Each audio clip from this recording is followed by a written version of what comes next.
윤석열 전 대통령에 대한 내란 특검의 2차 소환 조사가 오늘 오전 9시로 예정돼 있습니다.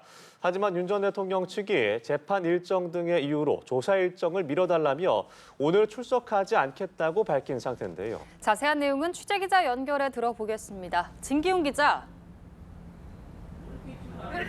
네, 내란 특검이 마련돼 있는 서울 고등검찰청에 나와 있습니다. 내란 특검이 윤 전 대통령에게 통보한 2차 소환 조사는 오늘 오전 9시입니다.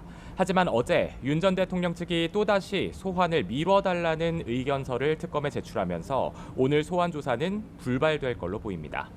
앞서 내란 특검은 지난달 28일 첫 소환 조사가 끝난 뒤 곧바로 지난달 30일 오전 9시 출석을 통지했는데요.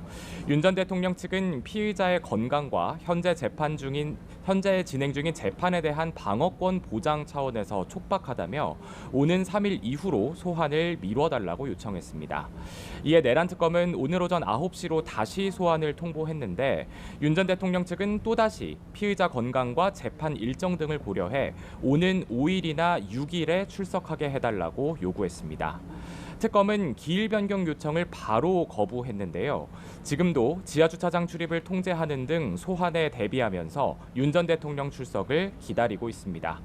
오늘 출석에 불응하면 즉시 이번 주 중에 있는 특정 일자와 시간을 지정해 다시 소환을 통보하고 그때도 출석하지 않으면 형사소송법이 정한 마지막 단계의 조치를 할 거라고 밝혔습니다. 윤 전 대통령의 내란 우두머리 혐의 사건 9차 재판이 목요일에 열리는 점을 고려하면 재소환 시점은 금요일이나 토요일이 될 걸로 보이는데요. 그때도 나오지 않으면 체포영장 재청구 등 강제 신병 확보 시도가 이루어질 수 있다는 취지로 풀이됩니다. 네, 일단 오늘 소환 조사는 불발될 가능성이 높은 걸로 보이는데요. 내란 특검은 계엄 전 국무회의에 대한 조사도 이어가고 있다고요? 네, 그렇습니다. 내란 특검팀은 계엄 전후 국무회의 과정에 대해서도 들여다보고 있습니다.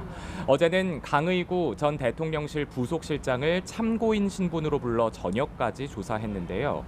강 전 실장은 윤 전 대통령이 비상계엄을 선포하기 전에 일부 국무위원들에게 대통령실로 들어오라고 직접 연락한 인물로 12.3 비상계엄 선포 직전 개최된 국무회의의 초안을 작성했다는 의혹을 받고 있습니다. 당시 회의는 5분 만에 끝났는데 회의록 초안에는 약 40분간 진행된 걸로 작성됐다는 건데요. 여기에 강 전 실장이 비상계엄 선포 이후 뒤늦게 새로운 계엄 선포문을 작성했다는 의혹까지 제기돼 있는 상태입니다. 계엄 당일 국무위원들에게 배부된 비상계엄 선포문에 국무총리와 국방부 장관 서명란이 누락돼 있었는데 추후에 강 전 실장이 총리와 국방장관 서명이 담긴 새 선포문 작성을 위해서 한덕수 전 총리에게 서명을 받았다는 내용입니다. 한 전 총리 요청으로 새 선포문은 폐기된 걸로 전해집니다. 네, 그리고 김건희 특검과 순직해병 특검은 내일 본격적인 수사 개시에 나서는 거죠. 네, 그렇습니다. 순직해병 특검과 김건희 특검은 내일 각각 현판식을 열고 정식 출범합니다.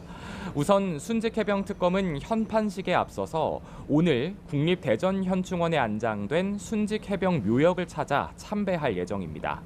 이후 내일 현판식을 열자마자 사건의 핵심 관계자인 임성근 전 해병대 1사단장을 소환 조사할 방침인데요. 지난 2023년 7월 해병 순직 당시 부대 지휘관이었던 임 전 사단장은 김건희 여사 연루 의혹이 제기된 구명로비 의혹의 당사자이기도 합니다. 한편 김건희 특검팀도 내일 현판식을 열고 본격적으로 수사를 개시합니다. 도이치모터스 주가 조작과 명태균, 건진법사 관련 의혹 등 3대 특검 중 가장 많은 16개 의혹을 확인해야 하는데요. 지난주 퇴원한 김건희 여사에 대한 소환 일정은 아직 협의가 이루어지지 않은 상태로 특검팀은 수사가 정식으로 시작되면 적절한 시점에 소환 시기를 결정하겠다고 밝혔습니다. 지금까지 서울 고등검찰청에서 전해드렸습니다.